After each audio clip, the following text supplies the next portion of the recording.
Kappa jacket, Cuciti sul petto settings, Champions of Italy settings, loving it.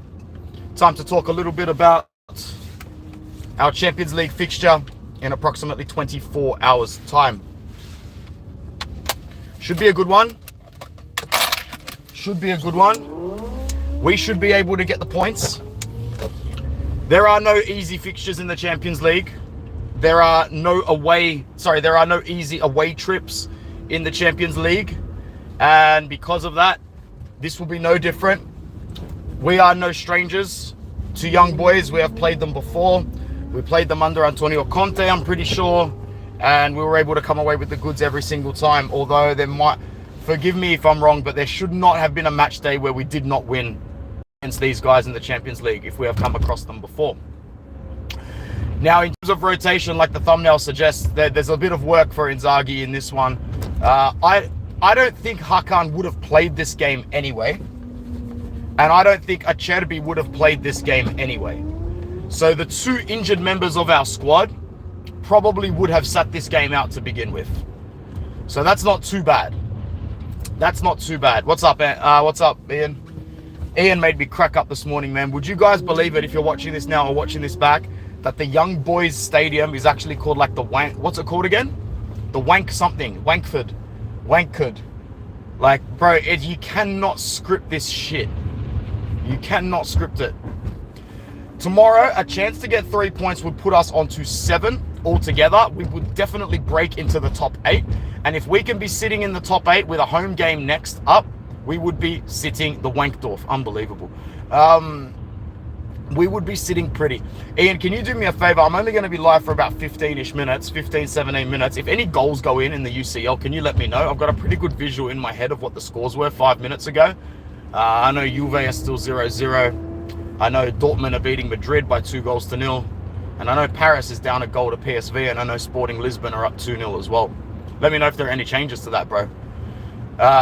So tomorrow, this is how I think that Inter is going to line up in our third Champions League game of the season against Young Boys. It will have to be Jan Sommer. I think that Jan Bisek gets a start. 2-2. Bro, it was 2-0 12 minutes ago. Who scored the goals for Real? That's Real Madrid for you, bro. This nightmare that Dortmund is reliving all over again with Real Madrid is an absolute joke. What an absolute nightmare to relive that final and relive that. Sommer. I think you see Jan Bisek get the start at right centre back. I think Stefan de Vrij. Villa went 2 up against Bologna. Okay. I think Stefan de Vrij starts at centre back, obviously. And Alessandro Bastoni starts at left centre back. Bastoni, I think, doesn't play the whole game though. PSG are 1-1 versus PSV. Thank you, bro. And thanks to the 7 people that are joining me right now. Quick and easy one today. So yes, Bisek, de Vrij, Bastoni.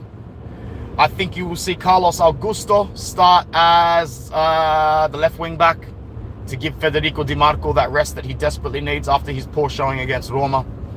In the midfield, I think you will see Davide Fratesi, Christian Aslani, or however, rumors are starting to circulate that Aslani is going to be the go-to man against Juve. Hakan will not recover in time. And if that's the case, then maybe we do need a more natural regista.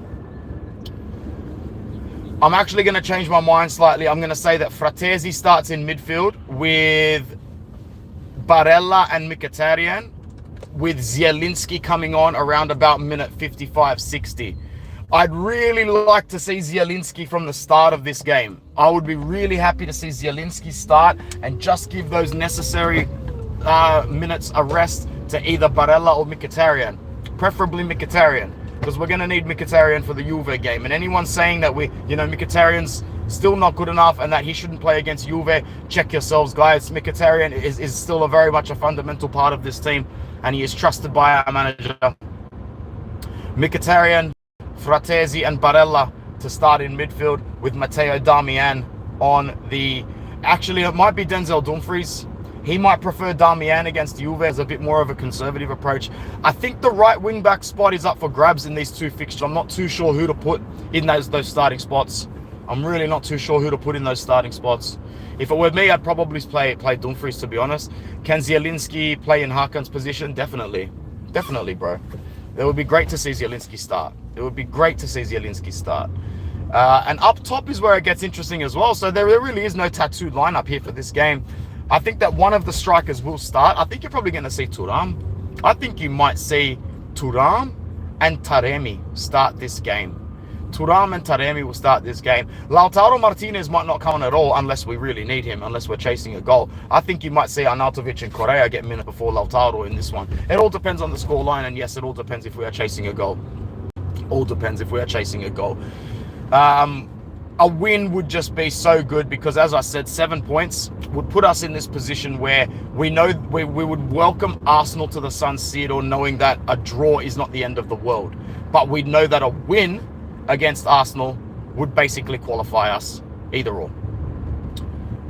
Here I am talking. Well, we're nowhere near halfway through the fixtures of the Champions League yet. There's too much football to play, way too much football to play.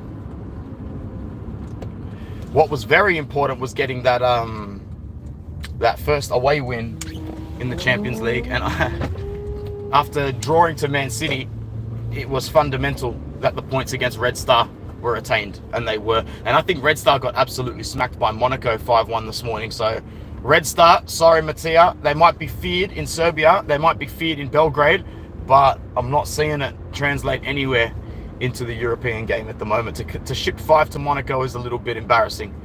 What else is there to say? Yeah, look, it looks like everything's gone pretty well from the Roma fixture. The win is good. I mean, how about that reaction at the end when everybody hits the deck? Like, they had to grind really hard for those 3 points. Starting lineup: Zoma, Pavard, De Vrij, Bisek, Dumfries, Barella, Zielinski, Mkhitaryan, Carlos, Taremi, Arnautovic. Well, look how wrong I was.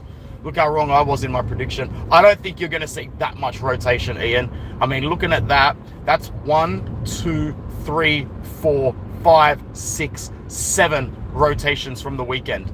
I think 7 might be a little bit too much, man. I think what you will see is Thuram in for Arnautovic, or possibly Toro in for Arnautovic. One of our main strikers start that game. And I don't think that... I don't think you take Bastoni out of this match, although we did see Bisek play at left centre-back when Bastoni was subbed out against Roma. Maybe that was the wave of confidence that Inzaghi was looking to inject for the boys, bro. Maybe that was it. Well, we won't know until we see that lineup.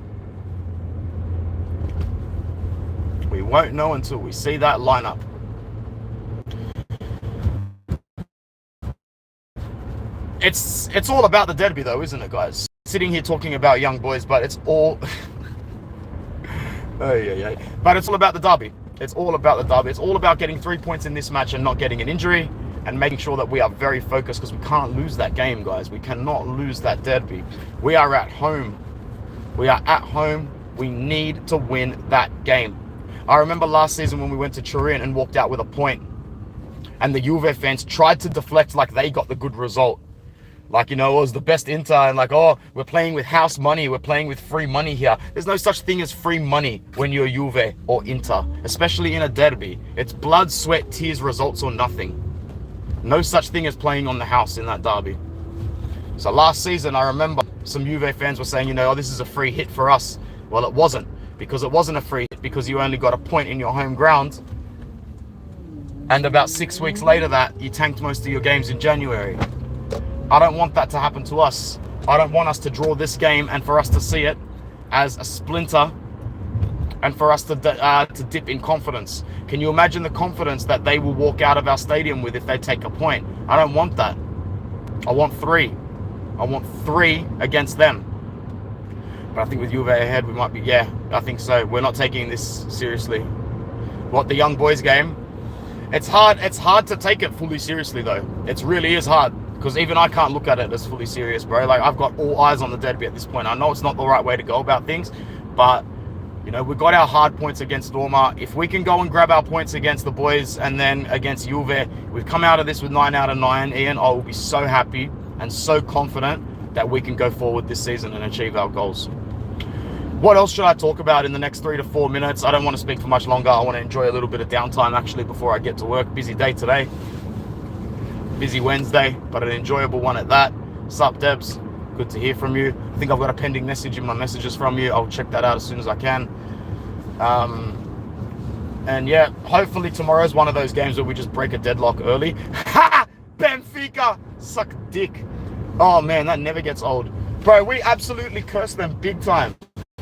They will never forget the day that Inter broke their momentum in ways that they could never imagine. Never imagine. We are responsible for the trajectory and the momentum of Benfica capsizing 2 seasons ago. 2 seasons ago. Oh man, those were good times.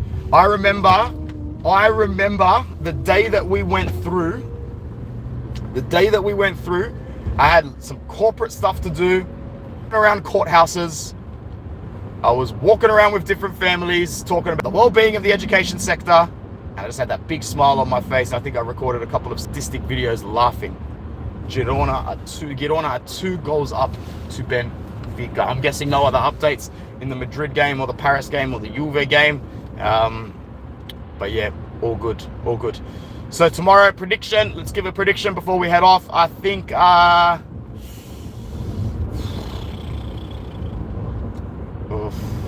possibly that autograph. Yeah, probably about that one.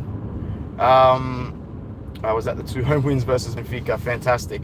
I think that we'll go for a 2-0 win tomorrow. 2-0. It won't be vintage Inter. It won't be Scudetto winning Inter. It'll be a little bit sloppy, a little bit droppy, but at the same time, I think that the 3 points will never be in doubt. Because if we come out of tomorrow without 3 points, then I think it's going to shake our confidence a little bit for the derby, and that is not good. I will go 2-0 tomorrow. I will say a goal for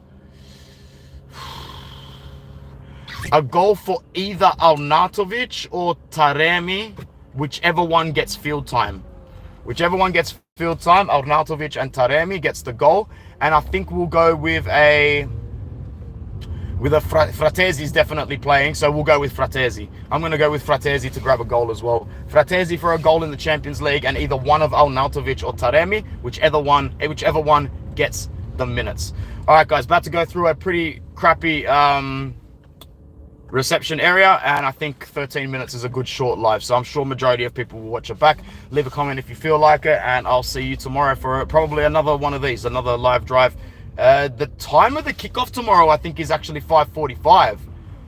So there's a very, very good chance. We will be live during the game tomorrow, and I will be counting on Ian to be my eyes and ears in that one as well.